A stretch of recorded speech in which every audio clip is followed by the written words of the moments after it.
Welcome to focus. Visakha అంటే అందమైన సముద్రం, చల్లటి సాయంత్రాలు, కవులు, రచయితలు, సినిమా షూటింగ్లు అనుకుంటాం. సిటీ ఆఫ్ డెస్టినీగా పిలుచుకుంటాం. కానీ ఇప్పుడంత సీన్ లేదు. భూమి చుట్టూ విశాఖ తిరుగుతోంది. భూముల ఆక్రమణలు, అడ్డొస్తే లేపేడాలు, దందాలు, కిడ్నాప్లు, ఇదే ఈరోజు విశాఖపట్నం పరిస్థితి. ప్రశాంతమైన విశాఖ నగరంలో నేరాలు ఎందుకు పెరిగిపోయాయి? స్పెషల్ రిపోర్ట్లో చూద్దాం. విశాఖలో చాప కింద నీరులా క్రైమ్ రేట్ పెరిగిపోతోంది. నగర పరిధిలో, శివార్లలో అనేక నేరాలు జరుగుతున్నాయి. విశాఖను పరిపాలనా రాజధానిగా ప్రకటించిన తర్వాత ఈ అరాచకాలన్నీ కూడా రెట్టింపయ్యాయి. భూ కబ్జాలు, రౌడీయిజం, ల్యాండ్ మాఫియా విశాఖ అడ్డాగా రెచ్చిపోతున్నారు. లేటెస్ట్ గా జరిగిన తహసీల్దార్ హత్యే దీనికి ఉదాహరణ. ప్రశాంతమైన విశాఖపట్నంలో రియల్ మాఫియాన్ని అడ్డుకోలేరా? విశాఖ అంటే బీచ్లు, సముద్ర తీర అందాలు, చల్లని సాయంత్రాలు. విశాఖ అంటే మరో చరిత్ర, ఛాలెంజ్, అభిలాష లాంటి సినిమాలు గుర్తొస్తాయి. విశాఖ అంటే శ్రీశ్రీ, ఆరుద్ర, రవిశాస్త్రి, చాసో లాంటి కవులకు పుట్టినిల్లు విశాఖ. సముద్ర తీరంలో కవులు, కళాకారులతో ప్రశాంతతకు నిలయమైన నగరంగా భావిస్తాం. కానీ ఇప్పుడు రోజులు మారాయి. విశాఖ డెస్టినీ మారిపోతోంది. అందమైన విశాఖపట్నం ఈరోజు క్రైమ్కు అడ్డాగా మారిపోతోంది. కిడ్నాప్లు, హత్యలు, దందాలతో అట్టుడుకుతోంది. ఎప్పుడేం జరుగుతుందో తెలియని పరిస్థితిలో పడుతోంది. సాధారణంగా ఉత్తరాంధ్ర జిల్లాలు చాలా ప్రశాంతంగా ఉంటాయి. విశాఖ నగరం నిండుగా కళకళలాడుతూ ఉంటుంది. మహా అయితే భార్యాభర్తల గొడవలు, తాగుబోతుల గోల, రోడ్ యాక్సిడెంట్లు, చిన్నా చితక దొంగతనాలు, పరిశ్రమల నుండి గ్యాస్ లీకేజీ, ఇలాంటి ఘటనలు తప్ప స్కెచ్ వేసి చేసే నేరాలు పెద్దగా కనిపించవు. ఇదంతా ఓ 10 ఏళ్ల క్రితం వరకు కనిపించిన వాతావరణం. కానీ గత కొన్నేళ్లలో, ముఖ్యంగా 5 ఏళ్లలో విపరీతంగా క్రైమ్ పెరిగింది. రియల్ ఎస్టేట్ రిలేటెడ్ క్రైమ్ దారుణంగా పెరిగింది. గతేడాది ఏకంగా ఓ ఎంపీ ఫ్యామిలీని కిడ్నాప్ చేశారు. ఇప్పుడు తహసీల్దార్నే హత్య చేశారు. తాజాగా జరిగిన తహసీల్దార్ హత్య విశాఖలో మారిన పరిస్థితిని స్పష్టం చేస్తోంది. విశాఖపట్నం మొత్తం రియల్ ఎస్టేట్ క్రైమ్ విపరీతంగా పెరిగింది. అన్నిటికన్నా ప్రధానమైంది విశాఖపట్నానికి అవుట్ సైడర్స్ ముప్పు ఎక్కువయ్యింది. కోస్తా, రాయలసీమ నుండి రావటం, రియల్ ఎస్టేట్ చెయ్యటం, భూములు సొంతం చేసుకునే పోటీలో విపరీతంగా క్రైమ్ పెరిగింది. ఈరోజు విశాఖపట్నం అంటే వణికిపోయే పరిస్థితి. స్థానికుల్లో ఒకప్పటి ప్రశాంతత కనుమరుగవుతోంది. 500 గజాల స్థలం ఉన్నవాళ్లు కూడా ఆ స్థలం ఉందా, ఎవడైనా జెండా పాతాడా అని చెక్ చేసుకోవాల్సిన పరిస్థితి ఏర్పడింది. ప్రశాంతతకు నిలయమైన విశాఖ నగరంలో భిన్న సంస్కృతులు కనిపిస్తాయి. దేశంలోని వివిధ రాష్ట్రాల ప్రజలు ఇక్కడ స్థిర నివాసం ఏర్పాటు చేసుకున్నారు. విద్య, వైద్య సౌకర్యాలు, భారీ పరిశ్రమలతో ఆధునికతను అందుకుంటూ విశాఖ ఏపీలోనే ప్రత్యేకంగా కనిపిస్తుంది. అలాంటి విశాఖలో నేరాలు పెరుగుతున్నాయి. కొన్ని నెలల క్రితం విశాఖ ఎంపీ కుమారుడితో పాటు పలువురు కిడ్నాప్కు గురైతే తాజాగా తహసీల్దార్ హత్యకు గురయ్యాడు. ఈ నేరాలు చూస్తుంటే రాబోయే రోజుల్లో విశాఖ పరిస్థితి ఏమిటని ఆందోళన ఖాయంగా కనిపిస్తోంది. విశాఖలో రియల్ ఎస్టేట్ రంగం 30 ఏళ్ల క్రితం నుంచే విస్తరిస్తున్నప్పటికీ 2004, 2005 నుంచి మాత్రం వేగంగా అభివృద్ధి చెందటం మొదలయ్యింది. కరోనా సమయంలో కూడా విశాఖ రియల్ ఎస్టేట్ రంగానికి ఎదురు లేకుండా పోయింది. సబ్ రిజిస్టర్ ఆఫీసులో జరిగిన రిజిస్ట్రేషన్లే దీనికి ఉదాహరణ. దాంతోపాటు విశాఖపట్నం పరిపాలనా రాజధానిగా మారుతుందనే సందర్భంలో భూముల ధరలు మరింతగా పెరిగాయి. దాంతో రియల్ ఎస్టేట్కు సంబంధించి సెటిల్మెంట్లు, వివాదాలు, కబ్జాలు కూడా మొదలయ్యాయి. ఇవే కిడ్నాప్లు, హత్యలు, బెదిరింపులు వంటి నేరాలకు దారితీస్తున్నాయి. రీసెంట్ గా జరిగిన తహసీల్దార్ హత్యలో ఉన్నది రియల్ ఎస్టేట్ వివాదమే. హైదరాబాద్, విజయవాడ ప్రాంతాల్లో పలు నేరాలు చేసిన గంగారావు విశాఖ చేరుకున్నాడు. ఒక్కో ప్రాంతంలో ఒక్కో అవతారమెత్తి అక్కడి వారిని మోసం చేసి జిల్లాలు మారుకుంటూ విశాఖకు వచ్చాడు. హైదరాబాద్లో గంగారావు పెద్ద వ్యాపారవేత్తగా, ఆర్థికంగా స్థితిమంతుడిగా కటింగ్ ఇచ్చాడు. ఓ వ్యక్తిని 1.5 కోటి చీటింగ్ చేసి విజయవాడకు షిఫ్ట్ అయ్యాడు. అక్కడ మరో వ్యక్తిని 40 లక్షలకు ముంచి అక్కడి నుంచి మకా మార్చి విశాఖ చేరాడు. ఇక్కడ మధురవాడలో జ్యువెల్ అపార్ట్మెంట్లో ఒంటరిగా నివాసముంటున్నాడు. విశాఖకు వచ్చిన గంగారావు రియల్టర్ అవతారమెత్తాడు. ఒక ఆఫీస్ తెరిచి పెద్ద రియల్ ఎస్టేట్ వ్యాపారిగా అందరినీ పరిచయం చేసుకున్నాడు. 7 ఎన్ఆర్ఐలకు సంబంధించి కన్వేయన్స్ డీడ్స్ చేయిస్తానని నమ్మించాడు. వారితో ఒప్పందం చేసుకుని అడ్వాన్స్ కూడా తీసుకున్నాడు. ఆ పని కోసమే తరచూ విశాఖ రూరల్ తహసీల్దార్ కార్యాలయానికి వెళ్లేవాడు. ఈ వ్యవహారంలో కార్యాలయంలో కొంతమేర నగదు లావాదేవీలు కూడా జరిగినట్టు పోలీసుల దర్యాప్తులో వెలుగులోకి వచ్చింది. తహసీల్దార్ కార్యాలయంలో ఎవరెవరికి ఎంత మొత్తంలో డబ్బు ఇచ్చాడు అన్న విషయాన్ని గంగారావు ఒక డైరీలో రాసుకున్నట్లు తెలుస్తోంది. అయితే తహసీల్దార్ ఆ పని పూర్తి చేయకుండానే ఇక్కడి నుంచి విజయనగరం జిల్లా బొండపల్లికి బదిలీ అయ్యారు. ఒకవైపు ఎన్ఆర్ఐల నుంచి ఒత్తిడి ఉండడంతో గంగారావు తహసీల్దార్పై కోపంతో హత్య చేశాడు. అంటే ఆల్రెడీ నేరాలు చేసి అప్పులో మునిగి జనాలను కోట్లల్లో ముంచిన వాడికి విశాఖ ఆకర్షణీయంగా కనబడింది. అక్కడి భూములకున్న డిమాండ్, రియల్ ఎస్టేట్ రంగంలో నడుస్తున్న హడావిడి గమనించాడు. అదే క్రమంలో ఒక భూమికి సంబంధించిన వ్యవహారంలో ఏకంగా తహసీల్దార్ని హత్య చేశాడు. తహసీల్దార్ రమణయ్య హత్యకు కన్వేయన్స్ డీడ్ వ్యవహారమే కారణంగా పోలీసులు నిర్ధారణకు వచ్చారు. ఈ విషయంలో సుమారు 10 నిమిషాల పాటు హత్యకు ముందు తహసీల్దార్ జగన్ మురారి మధ్య అపార్ట్మెంట్ బయట వాదనలు జరిగాయి. ఒక కన్స్ట్రక్షన్ కంపెనీలో మేనేజర్గా మురారి పనిచేస్తుంటాడు. దాని పేరు వి అంటూ ప్రెస్ మీట్లో పోలీస్ కమిషనర్ రవిశంకర్ పూర్తి పేరు చెప్పకుండా ఆపేశారు. ఆ కంపెనీయే మధురవాడలోని జ్యువెల్ పార్క్ అపార్ట్మెంట్స్ ప్రాజెక్టు చేపట్టింది. అందులోని డి బ్లాక్లోనే మురారి సుబ్రహ్మణ్యం గంగారావు ఉంటున్నాడు. ఇదే ప్రాజెక్టు స్థలం కన్వేయన్స్ డీడ్ వ్యవహారంలో తహసీల్దారు కార్యాలయానికి కొన్ని రోజులుగా వెళ్తున్నట్లు పోలీసులు ప్రాథమికంగా గుర్తించారు.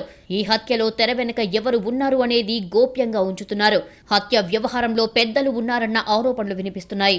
తహసీల్దార్ హత్య ఒక్కటే కాదు, గతేడాది కూడా కిడ్నాప్లు, బెదిరింపులు సంచలనం రేపాయి. ఇదంతా చూస్తే విశాఖలో భూములకు గిరాకీ పెరగటంతో పాటే నేరాలు కూడా పెరుగుతున్నాయని స్పష్టమవుతోంది. ఒక్కసారిగా ఆకాశానంటిన భూముల ధరలతో ఎక్కడెక్కడి నుంచో నేరగాళ్లు విశాఖలో మూగారని స్పష్టంగా కనిపిస్తోంది. దీంతో ప్రశాంతమైన విశాఖ నగరంలో కొన్నేళ్లుగా నేరాలు పెరుగుతున్నాయని అర్థమవుతోంది. సిటీ ఆఫ్ డెస్టినీగా ఆధునికత వైపు అడుగులేస్తూ సాంస్కృతిక వైవిధ్యంతో కనిపించే విశాఖ నగరంలో ఈ పరిణామాలు ఆందోళనకరంగా కనిపిస్తున్నాయి. విశాఖలో ఈ స్థాయిలో నేరాలు జరుగుతుంటే ప్రత్యేక పోలీసు విభాగాలు ఏం చేస్తున్నాయనేది నగరవాసుల నుండి వినిపిస్తున్న ప్రశ్న. నేరగాళ్ల దుమ్ము దులిపేందుకున్న స్పెషల్ బ్రాంచ్లు, ఇంటెలిజెన్స్ విభాగాలు ఉనికిని కోల్పోతున్నాయా? సమాచార సేకరణలో విఫలమవుతున్నాయా? భూ కబ్జాలు, వివాదాలను సిబ్బంది పట్టించుకోవడం లేదా? గతేడాది జూన్ 29న విశాఖలో రియల్ ఎస్టేట్ వ్యాపార గొడవల్లో శ్రీనివాస్, లోవ లక్ష్మి అనే దంపతులు కిడ్నాప్కు గురయ్యారు. కిడ్నాపర్లు భారీ మొత్తంలో డబ్బులు డిమాండ్ చేశారు. విశాఖలో దాదాపు ప్రతిరోజు భూ కబ్జాలు, దానికి సంబంధించిన బాధితులు పోలీస్ స్టేషన్లో కేసులు పెట్టడం, దాంతోపాటు పార్టీలకు సంబంధం లేకుండా పలువురు నేతలు, వారి అనుచరుల పేర్లు ఈ భూ వివాదాల్లో వినిపిస్తుండటంతో విశాఖలో ఏదో జరుగుతోందనే ఆందోళన స్థానికుల్లో మొదలయ్యింది. నగరంలో జరిగే చాలా నేరాల్లో ప్రధాన కారణం భూ వివాదమే అవుతోంది. కొందరు రాజకీయ నాయకులు, బడాబాబులు వివాదాస్పద భూముల విషయంలో తలదూర్చి వాటిని సెటిల్ చేసేందుకు రౌడీ షీటర్లు, గ్యాంగులను ప్రోత్సహిస్తున్నారు. వారే తర్వాత రోజుల్లో నేరాలకు పాల్పడితే మళ్లీ ఈ రాజకీయ నాయకులు, పెద్ద మనుషులే వారికి రక్షణగా నిలబడుతున్నారు. ఇలా రౌడీ షీటర్లు రియల్ ఎస్టేట్ సెటిల్మెంట్లు చేసేవారే కాకుండా రకరకాలైన గ్యాంగుల పేరుతో ప్రజలను భయపెట్టే ప్రయత్నాలు చేస్తున్నారని పోలీసులు చెప్తున్నారు. వివిధ పేర్లతో ఉన్న ఈ గ్యాంగుల్లో స్థానికులతో పాటు ఇతర రాష్ట్రాలకు చెందినవి కూడా ఉంటున్నాయని చెప్పారు. Hyper boys, Dandupalyam, 3 star gang, Kasim gang, Chittimamu gang అంటూ వివిధ పేర్లతో ఉన్న గ్యాంగులు విశాఖలో నేరాలకు పాల్పడుతున్నాయి. వీటిలో హైపర్ బాయ్స్ అనే గ్యాంగ్ సోషల్ మీడియాలో కత్తులు పట్టుకుని ఉన్న తమ ఫోటోలు పెట్టుకుని మరీ ప్రచారం చేసుకుంది. వీరితో పాటు Bihar chain snatchers, West Bengal fake note ముఠా, Odisha house breakers, Jharkhand kidnappers, Karnataka hitmens, Haryana gang, Odisha groups వంటివి ఉండనే ఉన్నాయి. మరోపక్క 2023లో నగరంలో పెరిగిన గన్ లైసెన్స్ దరఖాస్తుల సంఖ్య కూడా ఆందోళనకు గురి చేసే అంశమే. విశాఖలో అనధికారికంగా లైసెన్స్ ఉన్న గన్స్ గతంలో 620 ఉన్నాయి. 2020 నుంచి ఇప్పటి వరకు మొత్తం 15 దరఖాస్తులు గన్ లైసెన్స్ కోసం వచ్చాయి. విశాఖ నగరంలో క్రమంగా నేరాలు పెరుగుతూనే ఉన్నాయి. నగరంలో 350 నుంచి 400 మంది రౌడీ షీటర్లు ఉన్నారు. 2021లో నగరంలో 38 హత్యలు, 2022లో 39, 2023లో 34 హత్యలు జరిగాయి. దేశ హోంమంత్రి విశాఖపై అంత సీరియస్ కామెంట్ చేశారంటేనే ఇక్కడ పరిస్థితి ఏంటో అర్థం చేసుకోవచ్చు. విశాఖ పరిపాలన రాజధాని అని చెప్పినప్పటి నుంచి భూ కబ్జాలు, సెటిల్మెంట్లు ఎక్కువయ్యాయి. వివాదాస్పద స్థలాల్లో పాగవేసి బలవంతంగా లాక్కొన్న ఘటనలు ఎన్నో. విశాఖలో అధికారం, పరపతి, ఉన్నత స్థాయి ఉద్యోగంలో ఉన్నవారికే భద్రత లేకుంటే సామాన్యుడి పరిస్థితి ఏంటనే ప్రశ్నలు తలెత్తుతున్నాయి. ఇక విశాఖలో పోలీస్ డిపార్ట్మెంట్లోనే పోలీస్ అధికారి స్వర్ణలత కేసు ఒక సెన్సేషన్ గా మారింది. 2000 నోట్ల స్కామ్లో ఆర్ఐ స్వర్ణలత కేసులో చోటు చేసుకున్న పరిణామాలు సంచలనంగా మారాయి. స్వర్ణలత అప్పటి వరకు పోలీస్ డిపార్ట్మెంట్లో ఫైర్ బ్రాండ్, పోలీస్ అధికారుల సంఘానికి ఉపాధ్యక్షురాలు. కానీ ఒకే ఒక సంఘటన ఆమె జీవితాన్ని కుదిపేసింది. ఈమె ఏకంగా ఓ దోపిడీ ముఠానే నడుపుతున్నట్టు తేలింది. ఈ వ్యవహారం పోలీస్ శాఖలో సంచలనం సృష్టించింది. విశాఖపట్నంలో కలకలం సృష్టించిన 2000 రూపాయల నోట్ల మార్పిడి కేసులో తీగలాగితే సీఐ స్వర్ణలత డొంక బయటకొచ్చింది. అంతకుముందు విశాఖలో intelligence bureau SP Madhu, MP MVV Satyanarayana మధ్య ఉన్న భూ వివాదం సంచలనంగా మారింది.